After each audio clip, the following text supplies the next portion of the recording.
What is up guys, Wraec is here with a new video, and today we're going to do a massive summoning video, because if you haven't heard already, AFK Journey is going to increase the Paragon Buffs next season, which will give me a massive advantage over everybody that doesn't have them, and thus make me seemingly unbeatable in PvP. So what we first have to do is, of course, well, or something I already did, I prepared 18,000 Dragon Crystals so we can buy a ton of packs. We'll go into the limited bundles and let's see what we can get there. Probably we need this Electric Root bundle, yeah, that has some Stellar Crystals in there, we're going to use that later. And then we really need some of those epic summons, because those are the way that you really get your Paragon going. So we're definitely going to cap this out, 4,900, perfect. So those are 100 epic summons, and can we buy some more epic summons? Is there the option? There it is, okay. So we bought a few more, now we shall have a very proper amount, I reckon, for the start. Maybe we get some pop-up bundles as well, and, well, I have to say, I was a little bit joking in here. So we are indeed going to do a summoning video. But we are also going to discuss those changes, because what they are going to do is they are really going to increase those Paragon buffs, and well, it is currently kind of a tough discussion, because many people don't really like it. Let me bring you up to date first on what we currently have in Paragon before we get into those summons. So the way Paragon currently works is it gives you a minor stat increase, and it gives you so-called rivalry stats. Those rivalry stats are shown like right here, and they are always like a pair. So we have damage boost, for example, which increases our team's damage, and then we have a damage reduction, in fact, which decreases the incoming enemy's damage. And the idea is basically, if a Paragon 1 hero fights another Paragon 1 hero, those rivalry stats don't have any effect, because he will have a damage reduction of 6 and I will have a damage boost by 6, and this will cancel each other out. So this is like the idea of it. Same Paragon, no effect really of the rivalry stats, and rivalry stats in general only active in PvP. And they are a linear increase. So we have 15 right now on a Paragon 1, on energy regen reduction, for example, and 6 like on those bottom stats. And if we compare that to Paragon 2, for example, then this goes to 30, so we have another increase by 15. And if we go to Paragon 3, which we also have right here, this will be 45. On Paragon 4 would be 60. So this is a linear increase at the moment, and they're actually going to change that. I want to show you how that looks right now. So this was sent to me by Nuketime, and it is basically a chart that shows you all the increases. We can see we have an increase to the ER reduction stat by 15 on Paragon 1. It's always an increase, not the total stat, keep that in mind. And 15 again, 15 again, 15 again. So that was what we just saw in game. Now what they are going to make it, they are going to heighten those increases. So we have 18 now, right here, 18, 18, 6, 6, 7, 7. Effect of this is that we basically have a higher advantage through our power level through somebody against somebody with a lower power level. And same goes for Paragon 2. On Paragon 3, we suddenly see that this is no longer linear, but there is a steeper increase. We see a 27 increase, 27, 9, 9, 11, and the same again on Paragon 4. So Paragon 3 and 4 now grant higher boosts than Paragon 1 and 2. Not only to those rivalry stats, but also to the base stats. So this makes Paragon 3 and 4 like now a bigger power boost than it was before. So the advantage of a Paragon 3 player against a Paragon 2 player is now also a little bit higher, making Paragon 3, well, pretty strong actually. And then on top of that, we have Inspiration and Intimidation, two entirely new stats that are currently in heavy discussion. Starting off, Intimidation.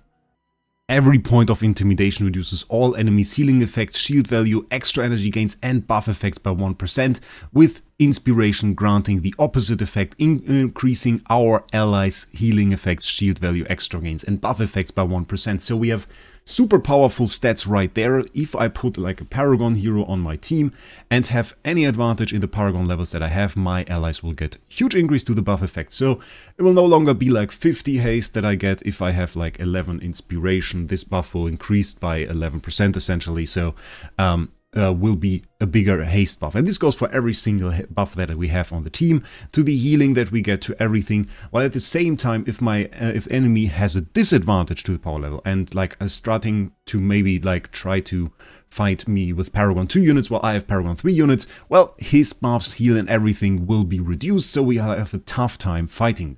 On top of that, while those still cancel each other out, if we are on the same Paragon level, we have to keep in mind that those affect all enemies or respectively all allies. So we have the first Paragon stat and not only affect the hero that they are on, but also the team around it. So now it becomes interesting or of an advantage to put a high Paragon unit on a PvP team. And this is now a heavy discussion because some players say, well, I don't like that. I don't want players to spend and have a huge advantage in PvP from that. A major aspect for many players is that they can go into a game mode like Supreme Arena and maybe beat a player that has Paragon 2, 3 or 4 units. And this is important for them. So now they say, well, I don't like that. I would rather they would not increase them. And there are some pro and some contra points for that. While we are doing this, actually, we're going to start the summoning because I really was planning to do a summoning video here. So let's start off with some normal recruitments. One point that, in my opinion, speaks for doing this change and for, well, buffing Paragon in general. Let's put aside the way they actually do this for the moment. Okay, nice. Leaving away how they actually do this for the moment. I've always felt Paragon was weirdly weak. While it did increase some of the stats, it was not like the usual power level difference that I know from whaling from other games. It is just like a pretty small increase that you get, and especially Sonya, not even considering that once you get to Paragon 2, like the amount of summons you have to do to get to the next Paragon level increases by a ton, because not only do you need more copies, more food to actually upgrade your heroes, but you also need to do that for multiple heroes, of course, because the way you unlock the next Paragon level, which we can take a short look at after this first absolutely gorgeous summon, is you have to get more heroes. So I need 15 heroes of Paragon 3 tier to unlock Paragon 4, and I need 9 copies of Lily May to upgrade that. We got the double S tier right now, I was pretty happy, so that is insane. On lower levels it's actually less, we need 9 copies here as well, but on Paragon 1 I think it was lower. Yeah, it is just 4 to go to the next Paragon level. And of course before that it is even lower. So really the linear increase of the Paragon levels didn't really reflect the amount of summons that you spend towards it. Making you needed a huge amount of summons to actually get to Paragon 4. While the increase was the same as going from Paragon 1 to 2, for example, or from no Paragon to Paragon 1. So that I think is kind of understandable that they kind of reflect that now and make Paragon 3 and 4, which require super high amounts, kind of stand out a little, give them a little bit higher buffs. And in general, I get that they kind of want to give people more of an incentive to actually go for Paragon. Because the way it was for me was like, I of course whaled, which was like the usual thing for me. If you know my Idle Heroes videos, for example, yeah, whaling content is usually what I do. And I whaled out 25 Supreme Plus heroes, then went to Paragon, made a video, showed off how Paragon works, and just improved my power level and tried to get like a whale account. And then I really noticed it's not worth it. I was pretty much at Paragon 2 at that point. At my first heroes at that increase to that level, and noticed it's really not that it does a whole lot. It doesn't really help me too much. I get some PvP wins, yeah, I have like 2 million more damage in Dream Realm, but who cares? Who cares? It's so unimportant. So at that point I basically stopped spending towards summons. We did that very rarely. The summoning video, like you see right now, was something that I personally didn't really go after. For once, actually nobody watches them in AFK Journey. It's crazy, I don't know why, but they get horrible views usually. And on the other hand, I didn't care for spending that money. It costs a lot of money to do stuff like this. And at the same time, doesn't grant me a feasible advantage in-game. So I understand that Lilith probably saw that many players didn't go ahead and spend for like those Paragon levels, or somehow stopped like me. I mean, they have to see that at one point I spent a whole lot, and then suddenly I reached this Paragon 1 and said like, well, why go further? And I think obviously from a business perspective, they want people to go further. They want people to actually go ahead and get themselves like get themselves like those Paragon 3 and 4 heroes. And I mean, that makes sense. That really makes sense that they want people to go there and get those upgrades.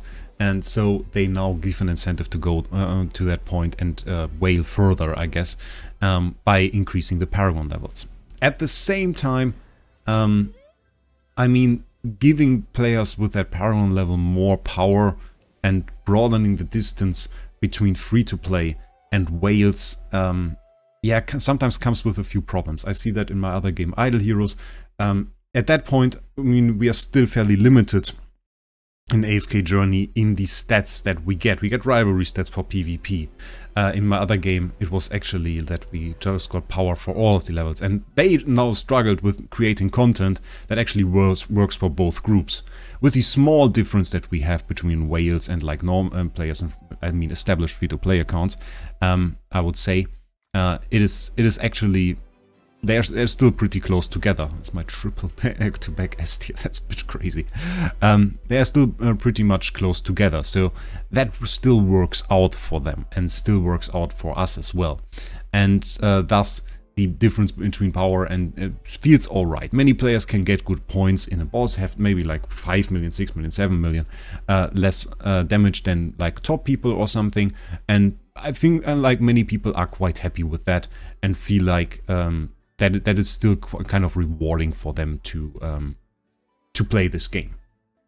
I guess we swap Ulcer in there. Yeah. So broadening this distance now and making it seem like you by no means can keep up with like whales or high spenders. I don't think that's too great, honestly.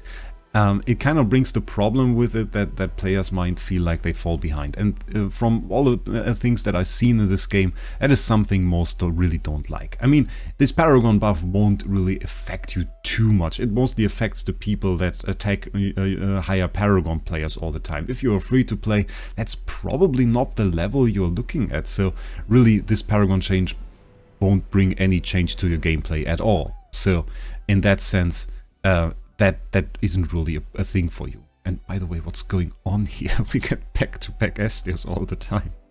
That is a bit of a madness here. Okay, stopped it. So really won't bring too much of a change for you. It is really a thing that mostly hits players that are now at that Paragon 1 or 2 level and like PvP and want to attack higher power players. That is really the people that suffer from this, I guess. So do I like inspiration and intimidation? Maybe we should talk more now about the way they do this. I personally don't hate that they increase the other rivalry stats. Like, I think that's okay. I think it's okay to... Oh my god, triple S tier. Okay, that is not okay. That is not okay. I'm a bit ashamed of those summons at the same time. While I do like that they kind of reflect now that Paragon 3 and 4 require vastly more summons than the Paragon levels before, and think that it's okay that they increase like energy reduction and all of those stats on like Paragon 3 and 4 on the higher levels, I don't think intimidation and inspiration are necessarily a good choice. Increasing all the buffs, healing and everything on the LS, those stats, they feel OP. They feel completely OP. If your buffs are reduced, if your healing is reduced, if your shields are reduced, I mean, every single Wraec team that has a Paragon advantage will absolutely go through every lower Paragon enemy team without any problems, and there's hardly anything you can do against this because your healing will be massively reduced if you fight against the whale. So what are you going to do about it? There is no chance, really. So I'm not even sure higher Paragon players like this. I mean, certainly you summon to a high Paragon with the intent of having an advantage. No question about it. But do you really want it that easy? I mean, if you have Paragon 4, and that is still something that is fairly rare, so like big whales if you go for Paragon 4. I'm not even at Paragon 4, not even remotely. Then, like, do you really want to go into PvP and have everybody like have no chance at all to beat you? Because as long as you set like a full Paragon team, I think most heroes in that game will make it possible for you to win against somebody that is at like Paragon 2.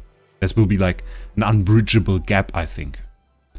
I'm really curious about this. I mean, in the end, we have to test this out and have to find out whether or not this distance is really as big as it seems. But looking at those stats and seeing how they could affect the game, I wouldn't be surprised if a Paragon 4 player could just set like C tier units in terms of like a tier list and beat somebody that uses an absolute meta team.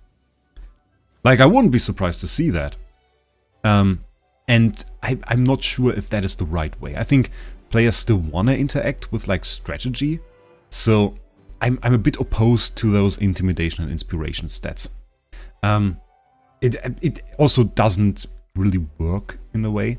I mean, it only influences PvP, so it's a bit boring and bland in that sense. So you get your always win cards. Yeah, congratulations. I mean, like, is that really that motivating to people? On the other hand, I mean, I'm kind of alright with the rest. Double S tier, nice. I'm kind of alright with the rest, like increasing like the stat bonus, making it feel a little bit more meaningful to really go for your Paragon. I think that's alright. I don't think that's necessarily bad. I think a power mechanic like Paragon has to offer some sort of power. If it doesn't do so, yeah, what's the point in that then? And they kind of want to make money, so yeah, in that sense, I get it.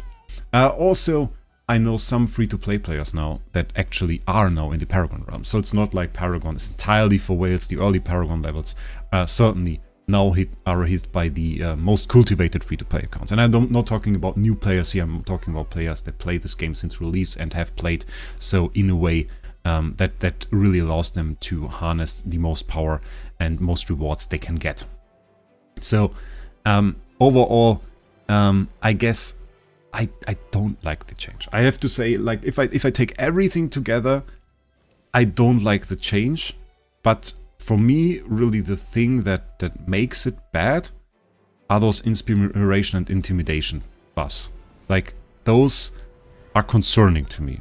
Those, I think, are concerning to the point that I think they should rework that and take a look at it again. Because while we still have to see them in game and have to try it out, I'm concerned they might just really be an absolute easy win card for everybody that has a Paragon advantage.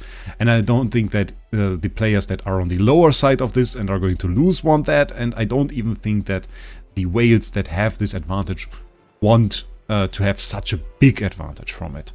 I think stat boost to really give them a little bit of an edge in like boss fights as well, the PvE side, that's cool. And the increase to the normal stats on like Paragon 3 and 4, I think that's also alright. So in that sense, this I would say, if they just done that and didn't include inspiration and intimidation, I would have said I'm alright with it. I'm honestly alright with it. Because when I first read those patch notes, I was like, well, do I really care about this? That felt like a side note. Okay, small increase to Paragon Buffs. Yeah, okay. It doesn't really matter. Now it became like a major topic and yeah, a point of discussion basically, and thus something we have to talk about. Yeah, and still, so I'm not sure. I kind of think they will understand it. There is such a big discussion around it now that I'm honestly pretty sure that they won't release it in the way that we have it right now. I'm pretty sure that they are going to take the inspiration and intimidation away. Like, that is just too OP in PvP. If they bring the rest of it though, as I said, I'm pretty fine with it. I'm pretty fine with it. It's honestly alright for me. I have a Paragon Fae now. Bloody hell. And yeah, so we'll have to take a look at that. For me, personally, I've now 5 Paragon 3 units, still need 10 more, so we're still pretty far away. No pop-up bundles in sight. As you can see, I get nothing. And, well, even if I decided to whale, I have to say the shop, we bought all the limited recruits already. Like, there are none. It's a bit crazy. I don't know. Like, our only low-value ones now. So, yeah. I hope you liked this video. Got some crazy summons going while talking about all of this. Hope you enjoy your day. Maybe subscribe to the channel if you haven't already. And other than that, we'll see us in the next one.